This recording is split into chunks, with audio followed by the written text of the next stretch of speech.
Olá pessoal, aqui é Tárcio Rodrigues e o Café com o Espiritismo de hoje é sobre o livro Leon Denis na Intimidade, de Claire Bomar, intitulado O Homem, Sua Casa, onde recortamos os seguintes trechos. Apesar dos anos decorridos, guardo muito viva a lembrança do dia em que comecei a trabalhar na casa do autor de Depois da Morte. Como me parece próximo ainda aquele 2 de novembro de 1918, em que, com o coração inundado por uma jubilosa emoção, tomei lugar à mesa de trabalho. Ele me havia acolhido com estas palavras amáveis: "Aqui estás em tua casa, mademoiselle." Minha voz, de começo trêmula, pouco a pouco se tornava firme, e foi um tom quase natural que eu fiz minha primeira leitura para o filósofo. Tendo convivido com Leon Denis muito de perto durante 18 anos, conheci nele dois aspectos diferentes. O período da guerra operou nele uma grande modificação física. A barba grisalha e espessa lhe dava o aspecto de um patriarca. A fisionomia adquirira uma majestade, algo como uma auréola. Um visitante posto pela primeira vez em presença do filósofo sentia cair sobre si um olhar que atemorizava um pouco, olhar que podia ser comparado à sonda atirada ao mar pelo marinheiro que deseja medir a profundidade. Mas depois de alguns instantes de palestra, esse olhar se dulcificava e fazia esquecer a dureza anterior. Em uma palavra, o ser físico de Leon Denis revelava um pensador, um chefe, um condutor de homens. Os olhos têm o mesmo olhar cativante, incisivo, perscrutador. A infância e a juventude do escritor foram laboriosas e precárias. Essa é a razão pela qual, no retrato, os olhos do jovem não refletem a alegria que às vezes havia nos olhos do ancião.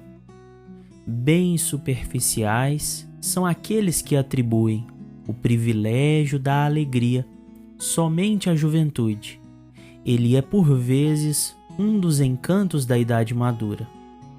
Na brochura O Além e a Sobrevivência do Ser, o dirigente da doutrina espírita escreveu: "Verifiquei a exatidão das revelações que me foram feitas por introspecção, isto é, por um estudo analítico do meu caráter e de minha natureza psíquica. Esse exame que me fez encontrar muito marcados em mim os principais tipos de homem que vivi ao correr dos tempos e que dominam todo o meu passado: o monge estudioso e o guerreiro." Claire descreve para nós um Denis perscrutador que num primeiro encontro poderia desconcertar o visitante, tamanha a profundidade de seu olhar, mas que logo se convertia na brandura do vivo ancião que acolhera a sua secretária com familiaridade e doçura. Apesar de carregar os traços do guerreiro de outrora, a personalidade altiva fora maturada entre monges, meio à natureza e suas perfeições. Assim, temos uma dupla combinação num só caráter: o monge estudioso e o guerreiro, indispensáveis para o apostolado que a vida lhe demandara. É o próprio Denis que demonstra essa investigação por introspecção, sabendo amoldar perfeitamente em si a proposta de Santo Agostinho em O Livro dos Espíritos, relativa ao conhecimento de si mesmo.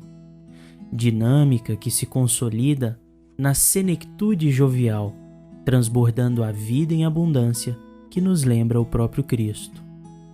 Finalizamos com os ditames da obra O Grande Enigma, quando Leon Denis reflete os anseios e propósitos da velhice, coroada pelas boas obras.